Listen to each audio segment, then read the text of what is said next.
There once was a turtle named Myrtle who wore a big pink bow on her head and had a great love for flowers. Every day she would take care of her precious garden with hopes of having the most flourished garden in all of town. With her newly purchased pansies, Myrtle walked through the dandelion fields to get to her home. Myrtle reached home and began to plant her new pansies, and realized something unusual in her garden. Something had been eaten away at her prized possessions. Pilar, a feisty little caterpillar, came across Myrtle's garden earlier that day and found it to be the perfect place for her to reside until Evolution Day. Munch, munch, munch, munch. "What are you doing? Get out of here! Shoo!" Myrtle said.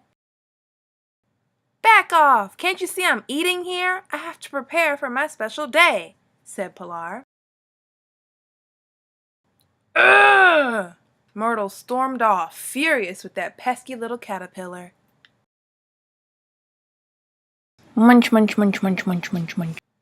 "Here, how about you eat this?" Myrtle said as she throws a piece of bread at Pilar. Pilar paid no mind to Myrtle's suggestion and continued to eat Myrtle's peonies. "Come on, can you please eat this instead?" "But I need your flowers to survive. It's the only way. Eating flowers helps me grow, and I have to eat as much as I can before Evolution Day," said Pilar. "But why my flowers?" said Myrtle. "You'll see," Pilar says with a slight smile. Myrtle looks perplexed, wondering what Pilar could have meant by what she just said. Shortly after, Myrtle snaps right back to being angry and storms off yet again.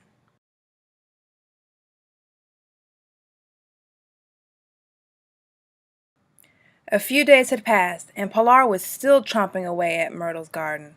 Myrtle was furious and confronted Pilar again. "Get out of my garden, you pesky little thing! Don't you realize what you're doing? You're harming my beauties, and frankly, you're hurting my feelings. My garden means everything to me." "Nope, sorry, I'm not going anywhere, and frankly, I don't care about your feelings. But don't worry, I won't need to eat your flowers soon. Just trust me, you'll thank me later." Weeks had gone by, and Myrtle was fed up. She decided to confront Pilar one last time, but she was nowhere to be found. Myrtle noticed a peanut-shaped pod hanging off the stem of one of her flowers. She stared at it, wondering where it could have come from. But she didn't care. As long as Pilar was gone, she was happy. So things went back to normal, and Myrtle was back to her daily routine, to the flower nursery in town, and brought back new flowers to plant into her garden.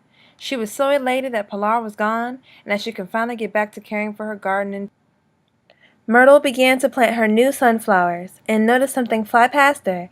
Myrtle looked up, and it was a beautiful creature fluttering around her garden.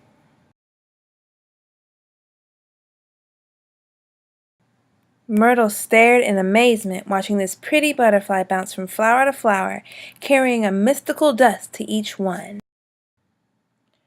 As Myrtle is outside watering her garden with her watering pail, the butterfly lands on her nose.